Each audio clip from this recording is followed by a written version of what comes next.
hello' everyone আকৌ নতুন video' এটা লৈ আহিলোঁ ভিডিঅ'টো নতুন নহয় পুৰণাই 27 এপ্ৰিলতে আছিলে বিয়াখন আছিলে দেৰগাঁৱত এয়া কইনা হৈছে লাকি খুব মৰম লগা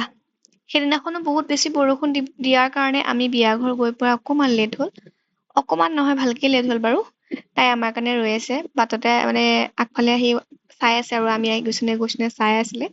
তাৰপিছতে বিয়া ঘৰ গৈ পালোগে বিয়া ঘৰত সেইদিনাখন বতৰটো বেয়া হোৱাৰ কাৰণে কাৰেণ্টটো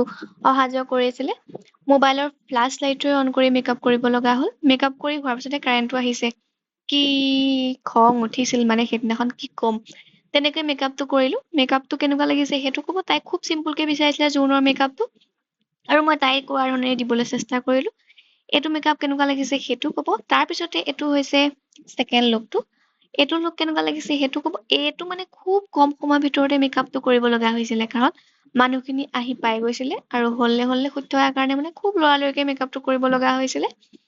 এইটো মেকআপ কেনেকুৱা লাগিছে সেইটো ক'ব যদি এনেকুৱা মেকআপ ল'বলৈ বিচাৰে তেতিয়াহ'লে মোক কন্টেক্ট কৰিব পাৰিব স্ক্ৰীনত দিয়া নাম্বাৰতে থেংক ইউ